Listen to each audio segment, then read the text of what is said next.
Welcome to this week's edition of TBD with Coach Kraushaar, where we talk all things Muscatine area athletics and activities, as well as have some alumni come on every once in a while. Last week, we had the 20th anniversary Muscatine softball team that was state champions 20 years ago in Fort Dodge. And now we're turning the page from summer sports after our Muskie girls had a good show at the state softball tournament, and we are already looking at fall. This week is the beginning of fall sports camps across the state of Iowa. And there's been some major changes that have gone on with some of the fall sports and fall activities that we are still on schedule to have here in the state of Iowa. So TBD with Coach Kraushaar today, brought to you by Bounce and Bash Bounce House and Party Supplies and Chamberlain Heating and Air Conditioning. Our guest today is Tom Ulses, the first guest ever on this show.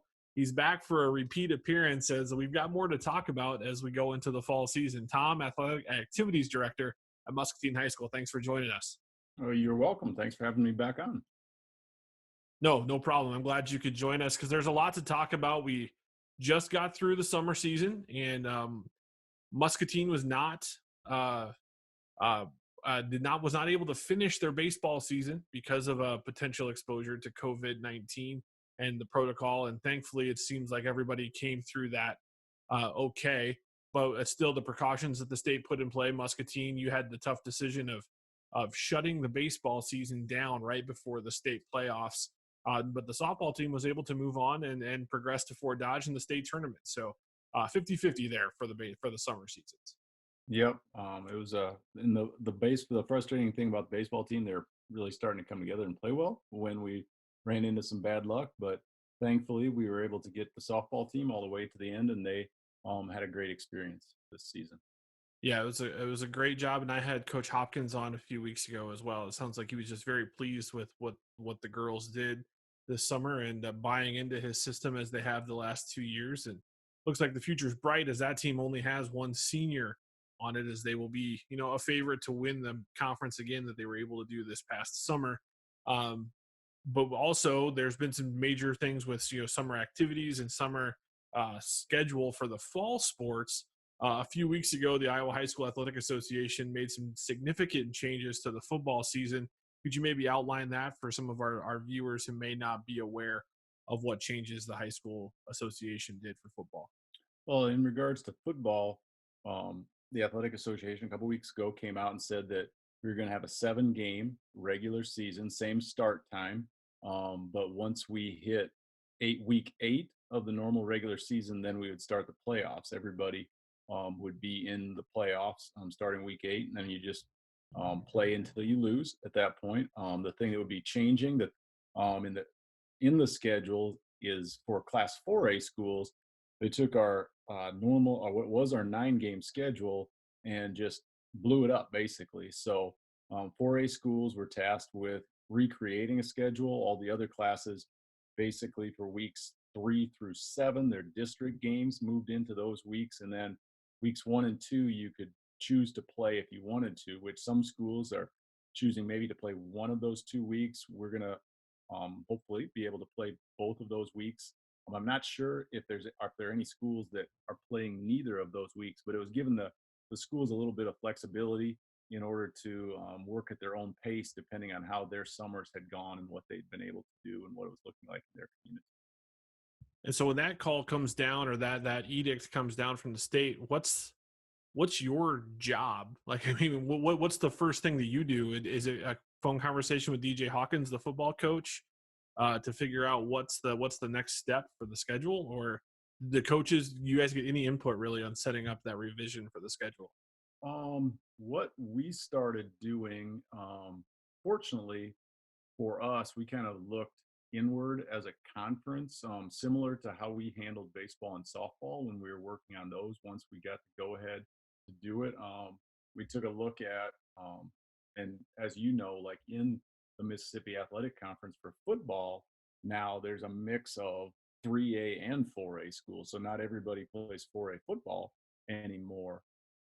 Knowing that we were going to end up with 5 games that we had to schedule, um, we looked well, there are 6 total 4A members of the Mississippi Athletic, and it seemed kind of like how things were going to look and how they would go is that most schools at the 4A level would look inside their conference and kind of work with each other to take care of each other scheduling wise as much as they could. So that was the direction that we looked. And fortunately for us, everything worked out with those 5 games. Weeks 3 through 7 are the 4A members of the MAC, and then we were able to put together North Scott for week 1, and then we're going to play Clear Creek Amana for week 2. North Scott, I talked to Jason, their AD, and we were able to um, figure out week 1 pretty quickly. Week 2 was probably our greatest challenge, honestly, in trying to find an opponent, and then we also have the construction project next to the stadium going on right now, which isn't finished yet. So that puts some more challenges in place. Originally, we were going to be at home on the original schedule, week 2, but we weren't able to secure a home opponent. So we're going on the road, as it turns out, for the first 3 weeks of the season. But the other plus, as this schedule developed, is we had 2 very long road trips that were going to be happening. We were going to be headed to Indianola, and then we were going to head down to Ottumwa. And that was one of with the state doing this change, I think that was one of the motivating factors was with district football and how the football schedules had been going since, especially at the 4A level, district football had started. There were a lot longer road trips than there used to be. Right. Sometimes an opponent came to you from a distance, and sometimes you had to go somewhere a distance. And that had kind of originally, the state gave us Ottumwa on the road, and then we had made an agreement to play Indianola for this coming year. But if you take it when somebody's looking at our schedule, the bus trips are definitely a lot shorter this year, which would be a great thing for the kids too. And with the uncertainty of travel and busing and trying to limit exposure and trying to keep our kids as safe as we can during the fall. Yeah, and some older rivalries have stayed intact. North Scott is week 1. That's always a highly contested game for the Muskies. And then also then they travel to a new opponent, Clear Creek Amana, on September 4th. Who, if you are looking for an opponent that you may not know a lot about but are intrigued by, Clear Creek Amana is the school for you. They're coming off of a state tournament in baseball. Some great athletes at the school. They feature possibly one of the best players in the state of Iowa in TJ Bowlers, who is a defensive end, outside linebacker, tight end, who is going to the University of Wisconsin to play football. His dad, Trevor, played for the Hawkeyes. So I know you don't want to get excited about other teams' players, but every once in a while you get a chance to see one, and Clear Creek Amana has one. And then they'll travel to Pleasant Valley. And then it's like you said, Tom, it's really just the Mississippi Athletic Conference schedule from there on out. It's Mm-hmm. PV, then at home against Davenport West, and then travel to Brady Street for North, and then home against Bettendorf and Central. So homecoming, how does that work out with some of these changes? Originally, we had set the September 25th week 5 game for homecoming with the readjusted schedule, and ending up with 3 home games. We've gone with the September 18th Davenport West game for the homecoming game. Most likely October 9th, that final game of the regular season will be senior night, and that's kind of how it shakes out, because really it came down to Davenport West on the 18th, or Bettendorf on October 2nd would be the best the options for homecoming. One of the challenges with this season, I mean, when we don't know honestly what homecoming is going to look Right. like this year, there will be some of the things that we'll be able to do, and there'll be some of the things for the kids that we just won't be able to do with precautions and trying to be as careful as possible. So we'll be working out those details and communicating them to everyone. And I've heard from some folks, in passing in my life, where we talk about sports, and um, there's still an unclear plan of what the return to learn. I mean, there's a clear path of what the return to learn plan is going to be, but that's still in implementation. I mean, it's not 100% sure, and to add sports on top of that, I know is something that is even a greater challenge. How have the coaching staffs for the fall sports? Because it's not just football. You have cross country, you have volleyball, girls swimming. How have those discussions, if any, gone as far as what are the necessary steps to try to make this go as smoothly as possible? Well, and I just sent out email to all my coaches, all of our head coaches this morning, really stressing some of the precautions and measures that we want to put in place in regards to um, having the kids every day closely pay attention to their health and if they're experiencing any symptoms, and always err on the side of caution with that so we can stay ahead of that. Really for our coaches, paying close attention to the segments that they utilize in practice, social distancing in practice. If there's most likely, I mean, there we will have periods of time where kids probably will have face covering on during practice just because of the inability to separate and stay apart from each other, paying attention to, and we'll be working with our coaches and our custodial staff on sanitizing and those kind of things that we need to do with shared equipment and all of that. So there's a lot of different details and things that we're really trying to put together. And really everyone is, the people I've talked to at least are on board with all of the necessary steps to take, just because we want to play as much as we can. I mean, and safely. I think we're seeing that with Major League Baseball hasn't done people a lot of favors the last couple of weeks as far as how some of their players have handled their personal responsibility and trying to maybe avoid some higher risk activities. But one thing that I think we've seen in our community, at least, is for the most part, people who have participated in the summer sports, their social distancing at the games, and, as spectators. That's the other piece of the puzzle. How has the state or has the conference or even just our school district taken into account what they might do as spectators? Because I know baseball and softball had different accommodations this year. Yeah, and like with our different sports during the fall, there are going to be different activities that look differently. Because, so for example, with our football games, honestly, I mean, and we're going to stress to people.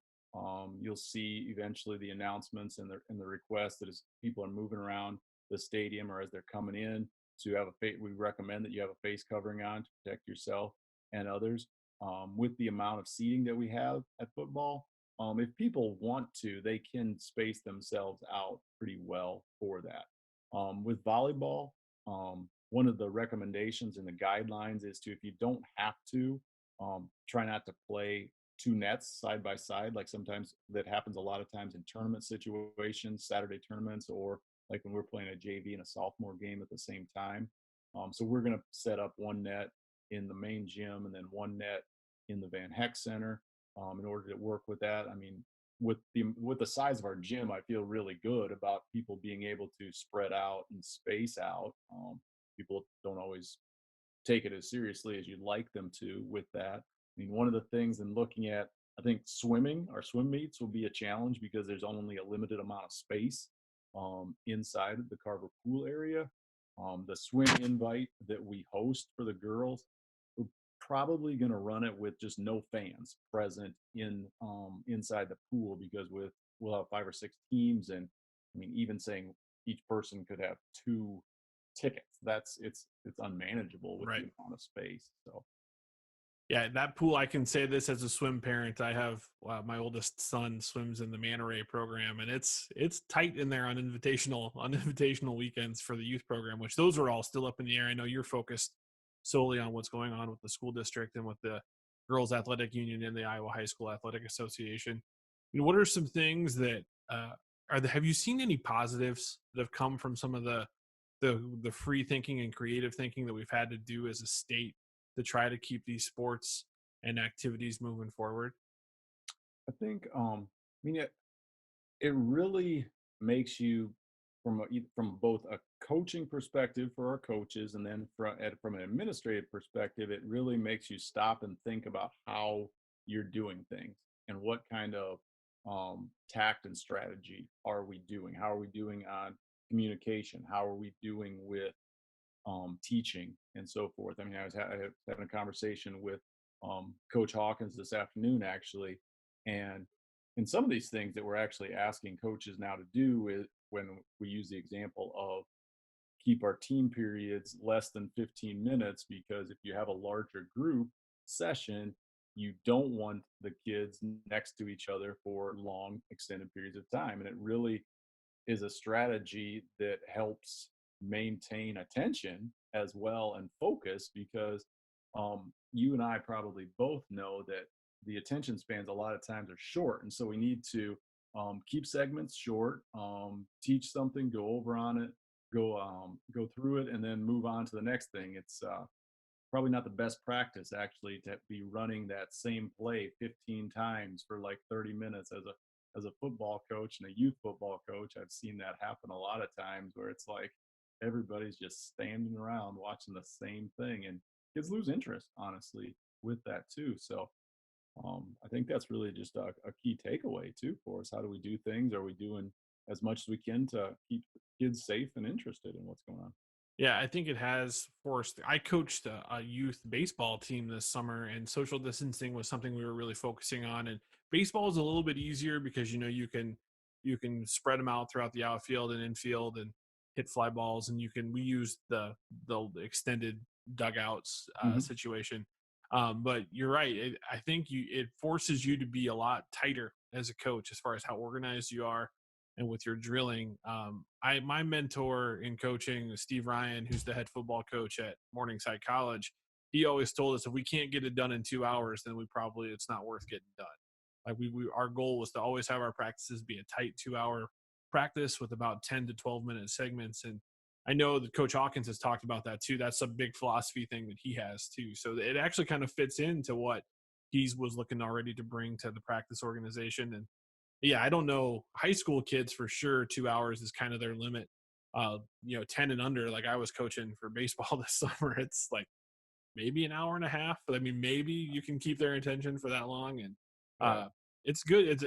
I think it's like you said, it's sharpened everybody as to what their focuses are and And how they could. one of the things that Coach Hawkins has done so far, and he's going to be like he was doing this with the summer workouts, and he's going to be continuing it during once football practices actually start. Is he's utilizing the scoreboard that's on the turf field. We got it hooked back up, and he's got the clock going, and it's when it's zero after a 10-minute segment, the horn goes off, and they're rotating on to the next thing. So it's a great tool to help. Coaches can sometimes get really dialed into that one thing, and all of a sudden 30 minutes have passed, and it's like, dang it, we're trying to get that right, but all of a sudden everybody else lost interest in what was going on. So I think it's good improvement for our practice planning. Yeah, it's an accountability tool. Also, I mean, the kids know they can see the clock and like, oh man, we've only got 3 minutes to figure this out. Let's It lock definitely. it in, and you can kind of see some leadership happen from your student athletes as well. So we've talked about sports. I do know though another big part of the fall season though is also marching band. Hmm. I know that their schedule has been affected by some of the changes as well. Yeah, I talked to Jeff Hyde, our marching band lead instructor, and they've kind of with the state marching band competition that have been canceled. So just really due to the difficulties of transporting large marching bands to competitions and then having all of those people in an area, the state canceled the state competition, and then all of the other competitions we canceled our annual Muskie invite. So they started band camp this week. They've kind of shortened it down. They're working on some things, and um, marching band's going to have kind of a different focus this year. It's not going to be as competition driven as intense, but the instructors, Mr. Hyde and Mr. Plummer, are working hard to create a great experience for the kids so that it's still worthwhile. Well, I think too. So if you're listening and you're a fan of the band program, or maybe you're not, but you just realized you just heard them say that they had to cancel their invitational. If you've got some extra dollars in your pocket, feel free to reach out to the Muskie Band Boosters because that invitational for marching band I know is a large fundraiser for the program, and it sounds like they're not going to be able to do that moving forward for this year. And that, you just touched a little bit on that fundraising aspect. That's one of the things right now that is really in flux because we don't even know right now if we're going to have the ability to off sell concessions, for example, at Right. our football and volleyball games. And if there are no concessions, our Muskie Booster, Muskie Booster Club, which um, concessions and a cake auction are the two primary fundraisers. They're really going to be searching for additional ways to raise some funding to support our kids. So hopefully we'll get some additional guidance and clearance so that we can do that thing, but we just don't know right now what's going to happen. Well, and I think I can't speak for everyone, but I mean, obviously, we want to err on the side of caution and protect people as much as possible, and limit exposure. And I know the creativity of this community. If that revenue stream does go away, I feel like we could probably come up with a way to chip away at that. Because if you're buying that $5 box of popcorn every Friday night going to watch the games, like my parents, I graduated 21 years ago or 20 years ago. My parents, I think, still have gone to almost every home football game, in that span since I've graduated. I mean, my dad's probably bought a $5 bottle or box of popcorn, every Friday night for the last 38 years. So I mean, there's those people out there. If you're watching this, if you can't get that popcorn, figure out a way to still make that donation, because our community certainly can use it to reward these students who are giving up their time really to represent our community in all of our activities. So I'll say this though too, another challenge, and it's really kind of an opportunity for our sports in our state. Other states around us aren't having their fall sports, and what that has caused is some student athletes to make a choice with their family. Do they want to compete in Iowa? And I know that some other schools have been more public about some of the students who are enrolling and transferring in to the state. You have been all around education, and whether it's at the private level, having graduated from a private high school in Algona and being a principal at the Catholic high school in Columbus, as well as taught at public schools throughout our state, and now you're at Muscatine. Is that add another challenge when you get that phone call of saying, "Hey, we're maybe from X town in Illinois. Our family is actually originally from Muscatine. Our grandparents live there. We've got a student potentially moving." How does that conversation get started with the athletic department and the academic side? Um, Unfortunately, I haven't had any of those phone calls yet, so I do welcome those calls. So if there's Well, anybody I saw I watching, saw I saw our friends at West Des Moines Valley are getting Kansas State's incoming quarterback from Denver. So yeah, it's yeah, I heard happening. I heard they have a player from California that may be relocating, That's and Dowling. Dowling's got the California, or yeah, two California players. I heard But I heard one of our fellow MAC schools to the north may have. There's lots of rumors about people that want to attend up there too. well, So and I'm not knocking that. That's the world that we live in, and an opportunity's been taken away from some of the other mhm. cities. I mean, how do we communicate? I guess that Muscatine's open for business as well too, because we have such a fine community to relocate to. I think a lot of it relates to word of mouth as people talk to each other. People are in the workforce, or they have relatives or people that are out of state. I mean, the reality is that to do it the right way, parents need to move into town, and they need to be willing to move and relocate. Some people have the ability to do that, and they look at that seriously and consider it and do it the right way. And some people abuse the system or try to abuse the system sometimes. But I think a lot of it comes back to what are we selling? What do we have to offer? Getting that word out there. There's not like a tried and true method for us, because a lot of times it's word of mouth about your program success, and like they see that if your program has a, no matter what the child or the family sport is, I mean, they want to go someplace that's going to, you're going to relocate somewhere because you want to be be exposed, continue playing, have a chance to promote yourself to be at the next level. Obviously, you want to go someplace where your team is successful. So we got to keep building that success level here in Muscatine, but we also have to be willing to spread the word and tout our own horn too. And the other thing that just came down the wire today, the NCAA is canceling the Division II and Division III fall sports championships. I mean, is this really a situation where our athletic association at any given time could send a fax out or a memo saying we're suspending the rest of the seasons? Is it truly one day at a time? Um, I think it will. Honestly, it probably is. It's a little more than one day at a time, because I mean it's going to be. I think the athletic association and the girls union proved during the summer season when there were teams that had to shut down, that it wasn't like we're going to pull the plug on everybody at this point. So I think it would have to get a lot, um, lot there would have to be a really steep increase in the virus. There would have to be lots and lots of schools that were just decimated by what they could do in order for the state to reverse course. I mean, because the course I think they're on right now is to kind of work through the challenges, see how it plays out. But the reality is it could end at any moment for our kids and our teams. With I know the school district, what they released last week after their meeting, is there still the plan for the 100% in attendance, and then there's also the online option. Will students who are on both plans be able to participate in activities?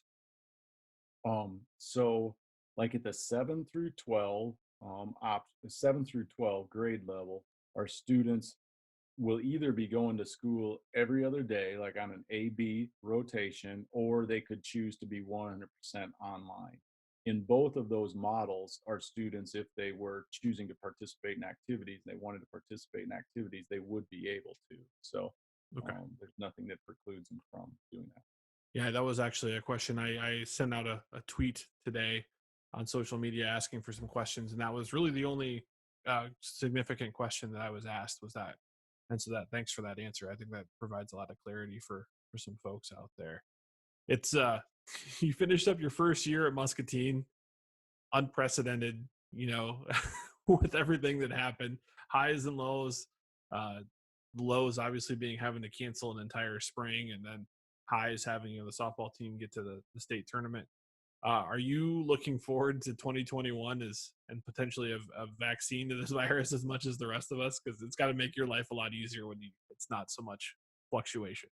That is true. That'd be a good thing if we had like some action at a definite, like, okay, we've got a vaccine, we've got a method of preventing the uncertainty, because there is so much uncertainty, as you know as well. We just don't know. You don't know when the end will be. You don't know when we'll come through to the other side. So we just keep taking it day by day, working to do as much as we can. Well, and I think too, I mean, you have children in the school district. I have children in the school district. It's as a parent, I my wife, who is an educator by trade, we just don't know. Like you said, there's just no right or wrong thing, and so there's a lot of anxiety out there for a lot of different reasons, and we all just have to try to keep continuing to work together. And it sounds like your department is sensitive to those concerns from the parent side, but you're also doing what you can to make sure you have safe solutions available for the student athletes who are still choosing to participate. Yep, definitely. Well, Tom, I really appreciate your time, and it's always good to talk. We haven't been able to talk in person for a long time because I don't leave my house anymore. I pretty much I'm here and I'm working from home still, so it's fun to finally get to sit down and chat with you, and hopefully with you. We're just 3 weeks away from that first football game, or 3.5 weeks away, 4 weeks from the first football game, and we'll be getting that thing broadcasted hopefully. And for the folks who may not want to go out, they can watch it on Discover Muscatine. Yeah, hopefully we'll see each other soon. Yeah, I appreciate it, Tom. Thanks so much. Again, Tom Ulses, Activities Director at Muscatine High School. Thanks so much. This has been another edition of TBD with Coach Kraushaar, brought to you by Chamberlain Heating and Air Conditioning. You can check them out at chamberlainhvac.net. And you can also always give them a call about their outdoor living. And also, new sponsor this week, Bash and Bounce houses and outdoor entertainment. You can get your tables, your chairs, any sort of thing for an outdoor event or an indoor event for that matter. They can take care of you. Bounce house for the kids.